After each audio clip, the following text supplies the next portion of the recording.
Welcome to the Balanced Hustle podcast. I'm your host, Lindsay Sherman, fitness coach for burnt out perfectionists. If you're ready to break free from overwhelm, simplify your nutrition, and make fitness finally work for you instead of against you, you're in the right place.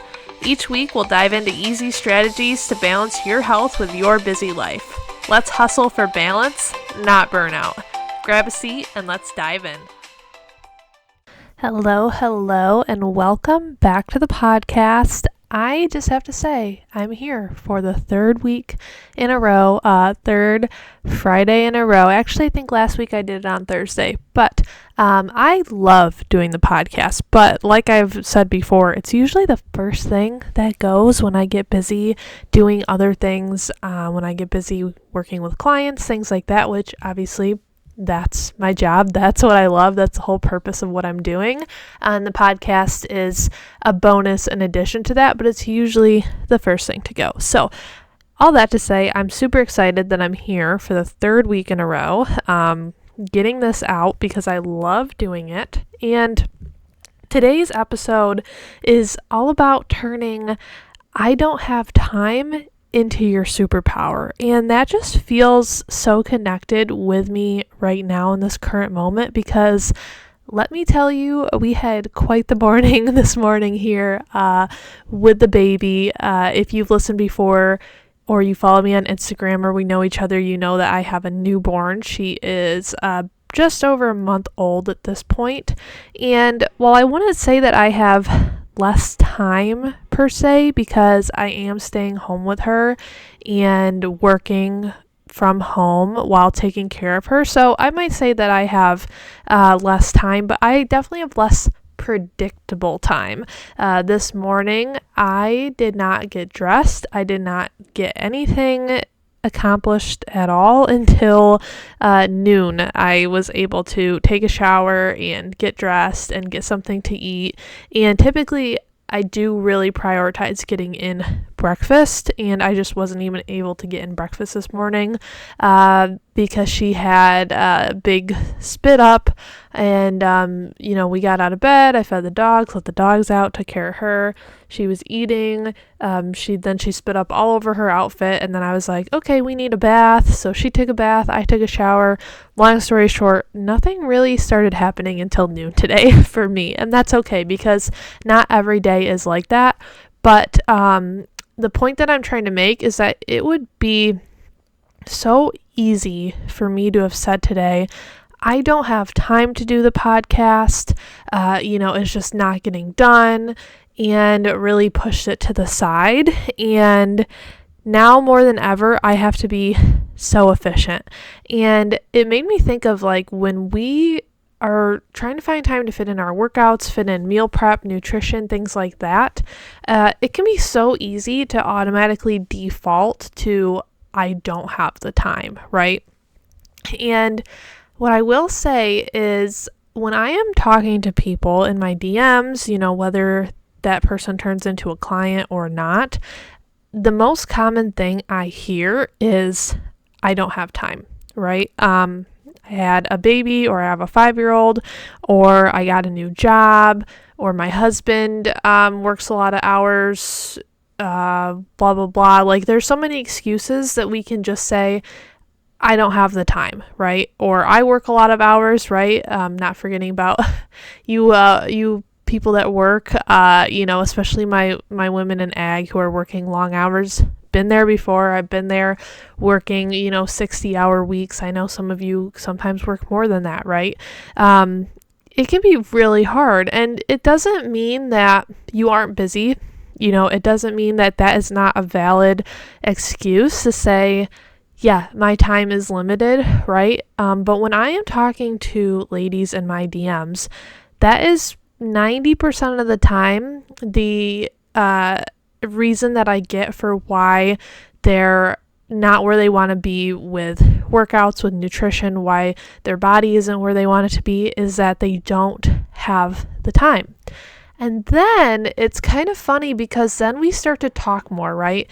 And if this person ends up being someone who I get on a discovery call with, and we start talking about my program and what they're struggling with and how, coaching could help them, and then say they turn into a client, then we have an onboarding call and we really start to dig into where are we going to fit in workouts? How are we going to make nutrition work for us, right?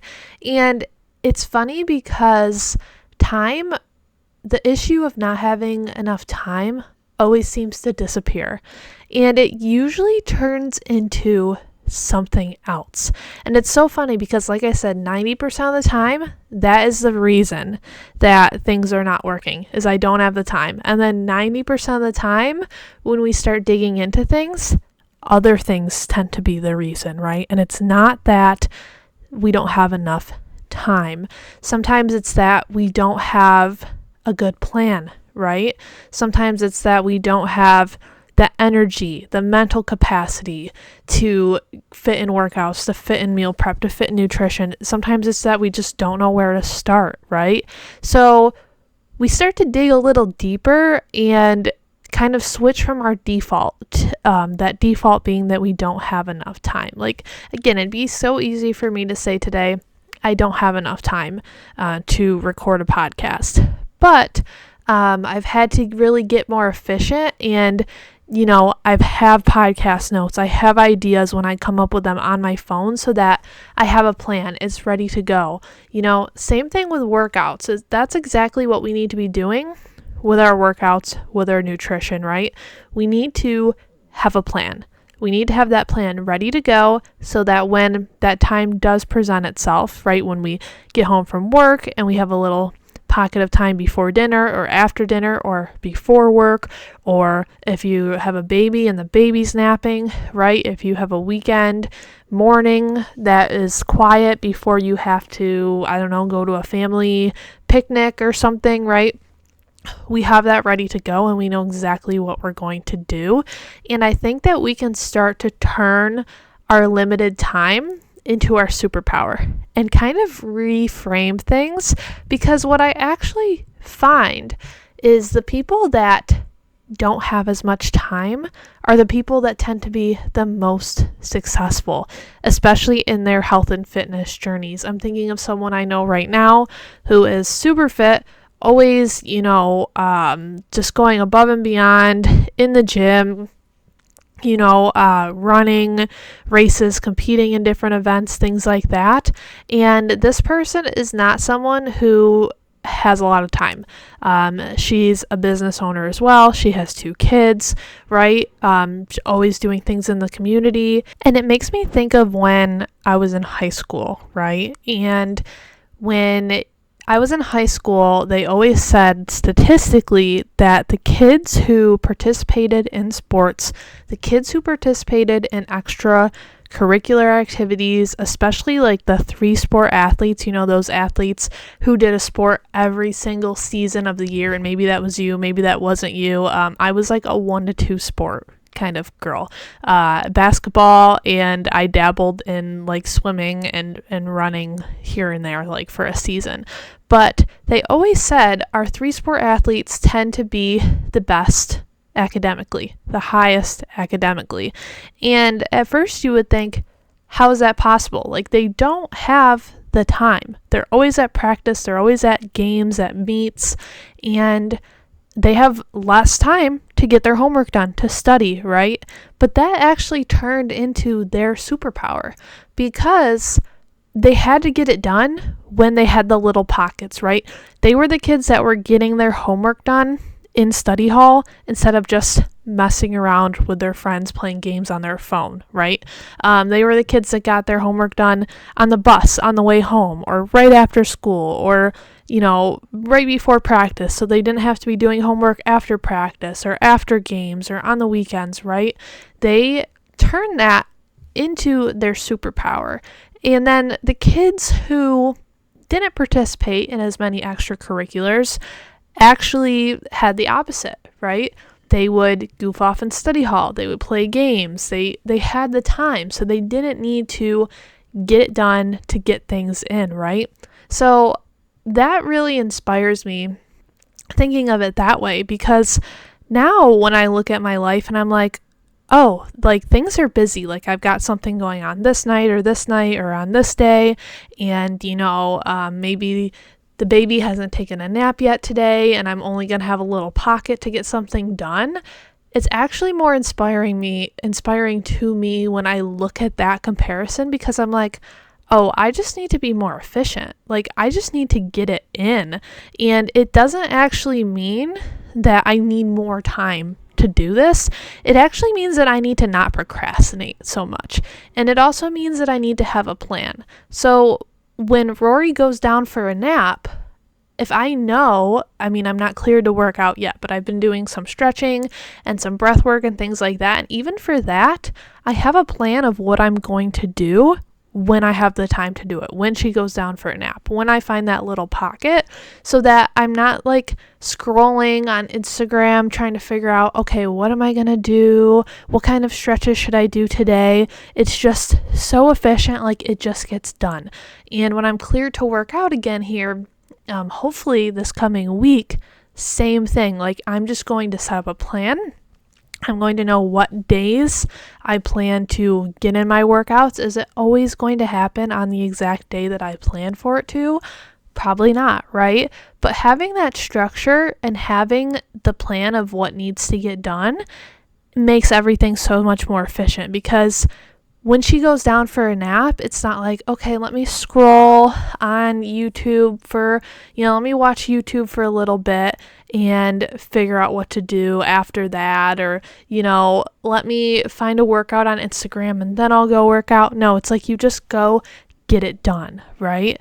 Another saying that always pops into my head that I always think about is something, I forget exactly how it goes, but the amount of time that you have is the amount of time that it will take, right? Like if you have all day to do the laundry, it will take you all day to do the laundry. If you have an hour to do the laundry, you will just bust it out in an hour, right? Same with going back to that high school analogy. Like if you have all day to do your homework, you're going to just stretch it out and procrastinate and make it take all day, right? Versus if you have like 20 minutes to get your math worksheet done or whatever it was that we did in high school, then it's going to take you 20 minutes, and maybe it's not perfect, but like you got it in and you got it done and you tried your best with what you had. So that is a constant reminder to me also that, sometimes the more time that we have, the more time that we waste. So I hope that this quick little episode inspires you to turn I don't have enough time into your superpower, right? And if you are someone who is super, super busy, right? I encourage you to ask yourself a few questions to try and find where these little pockets of time could be, right? Because sometimes we use I don't have time as an excuse when we really do have, a lot of opportunity to fit in workouts and to fit in, meal prep and cooking and things like that. And we're just doing things like scrolling on our phone for 2 hours after work, or, wasting time. And that can be the case sometimes. And we, have these big pockets of time that we're just not using and just kind of procrastinating during. But sometimes it also is a case of like, I am just crazy busy. My schedule is overloaded. So what we can do in those scenarios are looking for, 20, 30 minute pockets of time. It doesn't have to be an hour that you need to get in a workout in the gym, right? You have like a 20 to 30 minute pocket of time, a few nights a week. That is what we're looking for. And then like how much scrolling is happening on your phone, because sometimes we scroll, like we might not sit and scroll TikTok for an hour at a time, but then sometimes throughout the day, like it adds up. Like it's 20 minutes here, 10 minutes here, 30 minutes here, and then all of a sudden you have 2 or 3 hours of screen time on your phone that you spent on TikTok. So I encourage you to audit your screen time also. Go into your phone, it'll tell you how much time you're spending on certain apps and things like that. That can really steal your time really quickly and in a really sneaky way, right? Step 2, again, like I said, planning is huge. What are you going to do? How are you going to do it? When are your workouts? What workouts are you doing? What's the plan? Not getting in the gym, figuring like, oh, let me maybe do some bicep curls. Maybe I'll do some squats. Maybe I'll do some of this. No, like you go in, you have a plan, right? Same with meals. What are we eating for the week? What groceries do we need to get? I know I've been using Instacart a couple of times lately. I like to go to the grocery store in person, but with a baby, Instacart has been the thing lately that I've been doing when I can't go, on my own or with my husband, or I just haven't been taking her into a store yet. But a big perk of Instacart is that your grocery list is saved from the week before. So you can literally just click, like, buy all the same things and then delete off, maybe you don't need something this week that you got last week, or add something in. And that saves so much time trying to figure out what you need to get, right? So that can really help open up a pocket of time for you where you'd be sitting there trying to make a grocery list for, half an hour. So some things might have to go too. Like I talked about, screen time might have to be something that goes.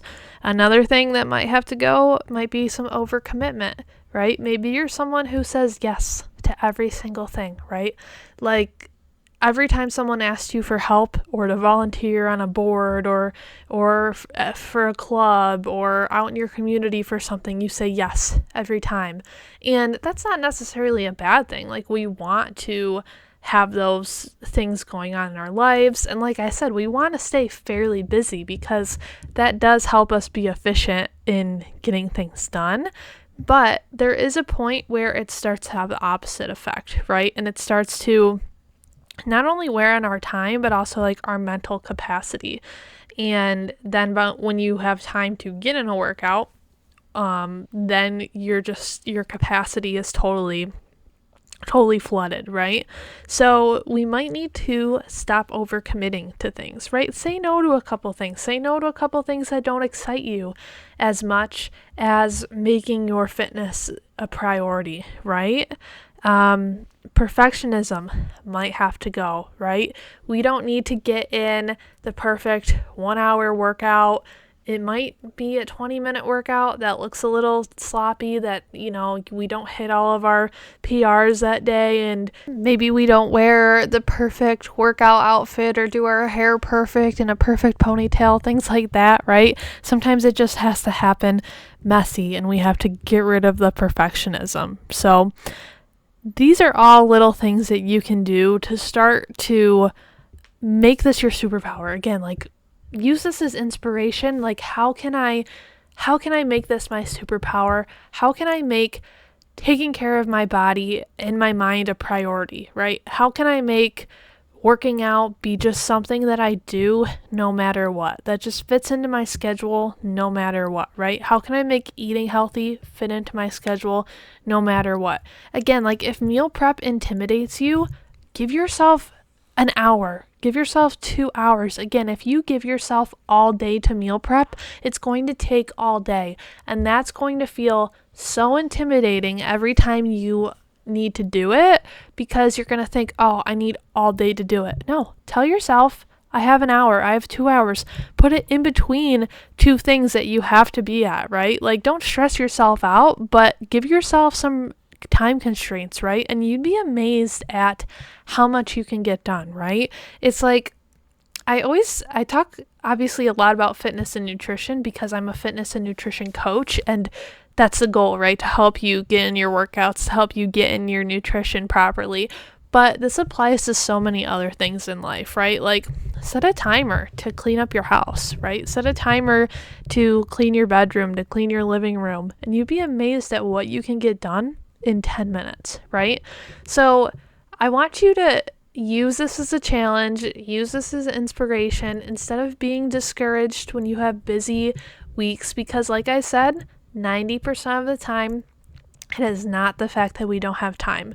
It's that we are, not using it properly, or using it as just like an excuse to not look at the other things that could be fixed, right? So I feel like I talked pretty fast during this episode, but I hope that you are inspired, that you use this as your superpower, that you use this as a reason to develop new skills, right? About getting efficient, about having a plan, about just not overthinking things, because overthinking things can be so detrimental to just making progress and just getting in the reps and getting in, the practice so that you can succeed, right? Stop overthinking things. And when you don't have a lot of time, you don't have the luxury of stopping to overthink things. So use that as your superpower.